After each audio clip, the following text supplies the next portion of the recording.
Let me give you a thought that most men only confront when the noise of life finally settles. Imagine waking up one morning and feeling something off. Not loud, not dramatic, just a quiet suspicion that the people you have trusted, the sky you have stared at for decades, and the memories that built you might be part of something crafted. A world that behaves like a place, yet might be a design. The kind of possibility that sits heavy in the chest. Hold that idea for a moment. Because if this world is constructed, then the choices you made could be movements inside a script. Your anger, your pride, your hopes for the people you care about. All of it unfolding inside a structure built for a purpose you were never told. And the thought that lingers the longest is the one no one likes to say out loud. If this place is a simulation, how many of the minds around you are real? And how many are here to fill the silence? That is the road we are walking. Not a dive into science fiction, a look at a possibility that men have quietly debated for years. A possibility that may be closer to our daily lives than we want to believe. Before this moment dissolves back into the noise of your life, leave a message in the comments. A thought, a theory, even a single sentence. It doesn't have to be polished, just real. And if you want to keep walking these strange roads with me, subscribe. Your curiosity is what keeps this place awake. The digital enigma. What is simulation theory? You see, if you strip the world of its noise for a moment, you're left with a single question that slips in like a whisper. What if this place is not the original version of reality? What if it's not a fantasy or a sci-fi dream? What if it's a structured design built by minds older and more patient than ours? In the science community, that idea carries a name: simulation theory. Now, if you follow this theory long enough and dig yourself into some rabbit holes, it stops feeling like fiction and starts sounding like a quiet possibility. The kind that waits in the corner of a room until you finally look at it. At its core, the hypothesis suggests something simple. A civilization that grows long enough and learns enough eventually gains the power to build entire digital worlds. Worlds so complete that the people inside them breathe, argue, fear, hope, and never question the floor beneath their feet. To them, everything feels real because their senses are built to accept the pattern as truth.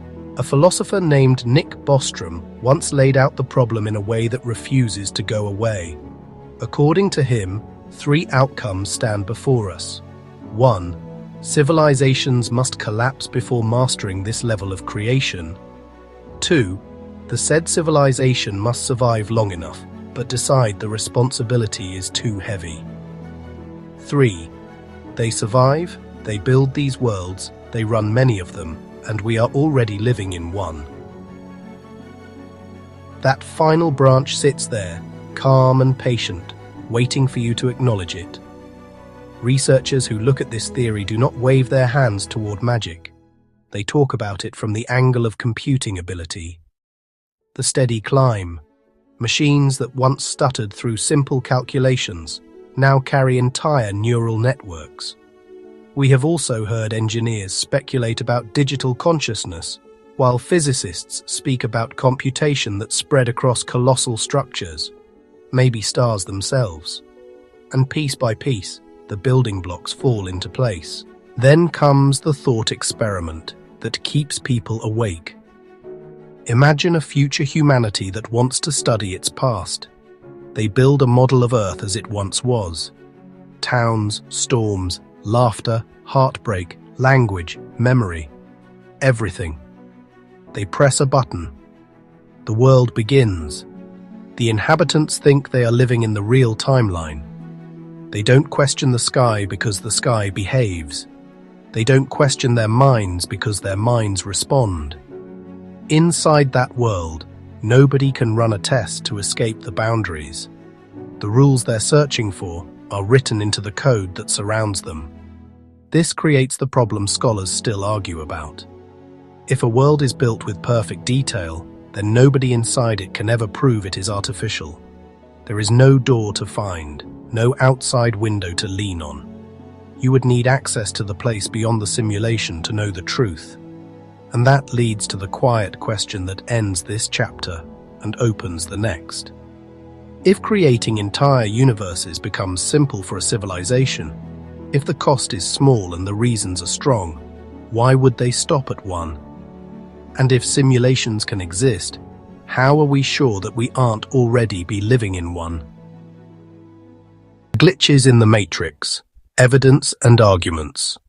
Now, before you can decide whether this world is natural or engineered, you have to look at the clues that sit in plain sight. They are quiet. They do not shout.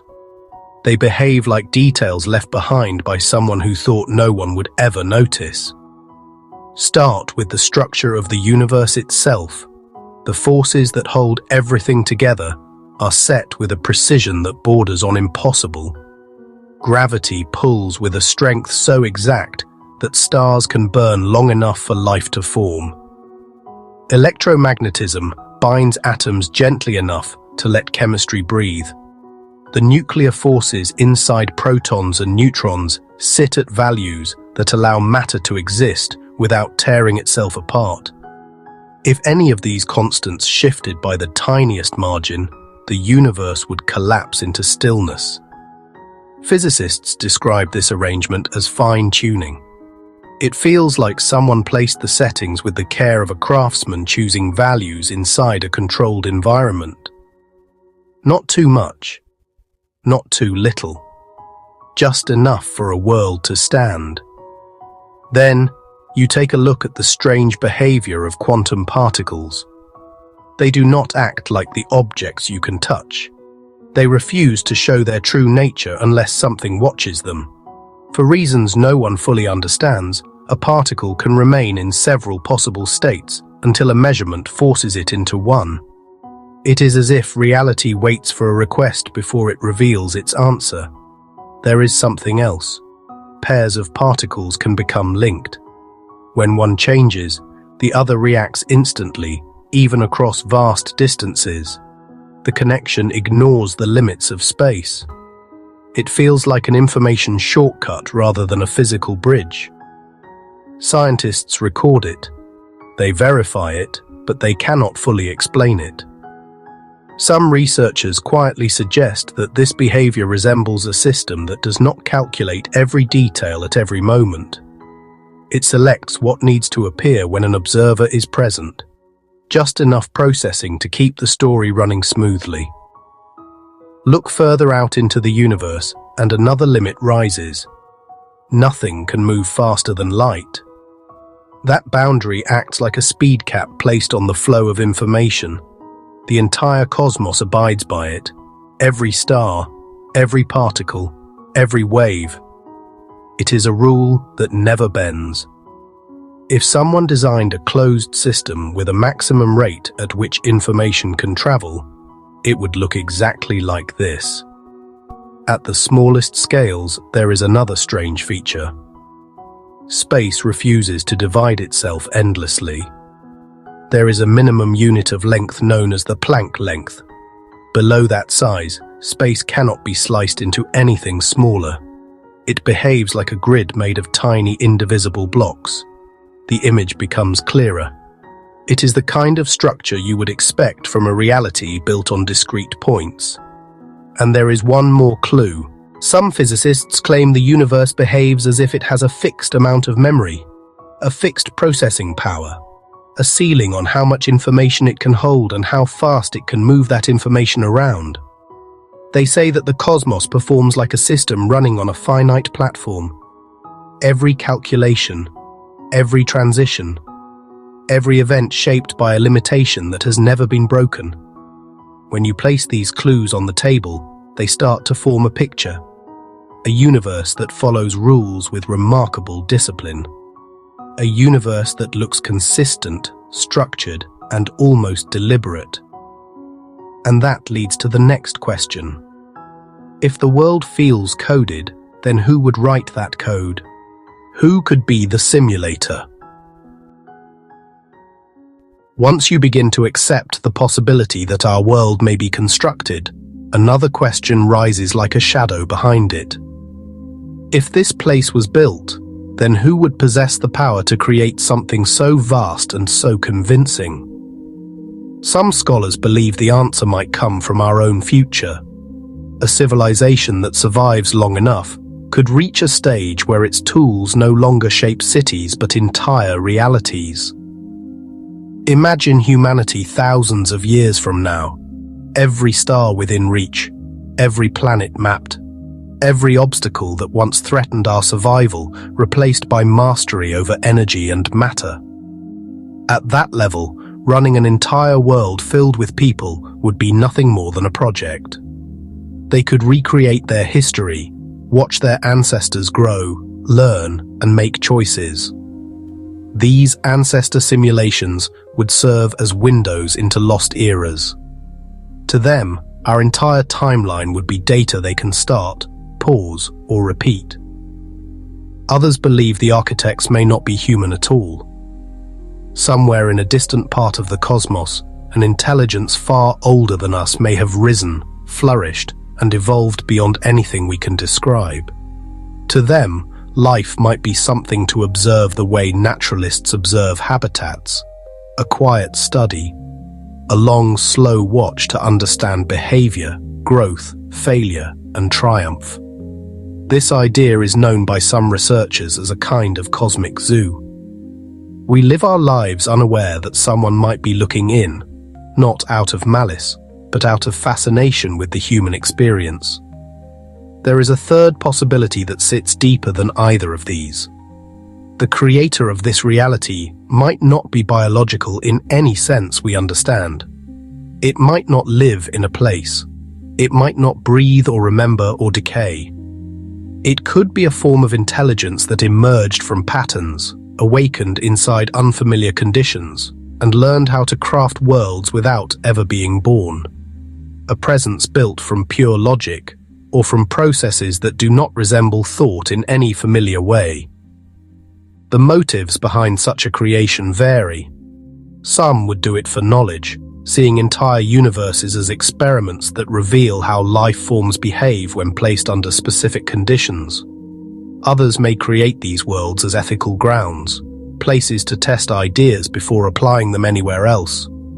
There might be creators who run worlds for curiosity. Others may build them for recreation. Some may even attempt to restore civilizations that vanished long before their time. There is also a deeper idea that many find unsettling. If one world can be simulated, then so can another above it, and another above that one. Reality becomes a series of layered containers, each built inside something greater. A staircase with no final step. If this chain exists, then our creators may not be original beings either. They might be living inside a reality crafted by others, and those creators might be simulated as well. This leaves a final quiet thought. If every layer is built by another, then no one in that chain is real in the way we imagine realness. Every layer depends on something above it, and the true origin stays hidden behind a curtain we may never reach. The search for the architects is not just a search for who made us. It is a search for the first mind in a sequence that may stretch far beyond anything we can see. Implications for our existence. If you let yourself sit quietly with the idea that this world is programmed, another thought rises from the shadows. Free will. Does it exist, or is it an illusion designed to feel convincing? Perhaps every choice you make, every turn you take, every moment of hesitation is the unfolding of rules you cannot see. The pattern of your decisions may be emergent, appearing spontaneous, yet tracing back to threads of code written long before you drew your first breath. It is a quiet, unsettling idea, one that lingers long after the words have left your ears. And if reality is programmed, then what about the people around you? Perhaps they are real, and perhaps they are not. Consciousness may be expensive to simulate. Perhaps most of the lives you brush against are elaborate scripts, sophisticated enough to react to you, enough to seem real, but activated only when needed. Philosophers have asked how one could ever distinguish a truly aware mind from a convincing simulation. There may be no way. That possibility is a shadow in the corner of every conversation, every encounter, every fleeting smile or glance. Then comes the question of meaning. If we live inside something created, does purpose exist? Perhaps someone, somewhere, wrote this code with an intention we cannot grasp. Perhaps meaning is embedded in the structure, a guide to be discovered. Or perhaps our lives are provisional, conditional, temporary. We exist until the simulation stops, and then the question of why becomes impossible to answer.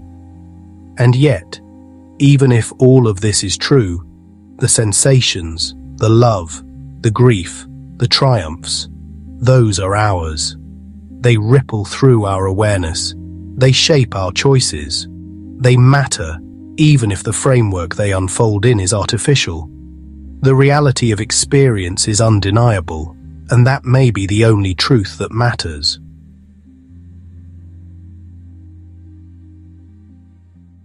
Escaping or embracing the simulation. Once you accept the possibility of a designed world, the mind naturally turns to escape. Can it be done? Should it even be tried?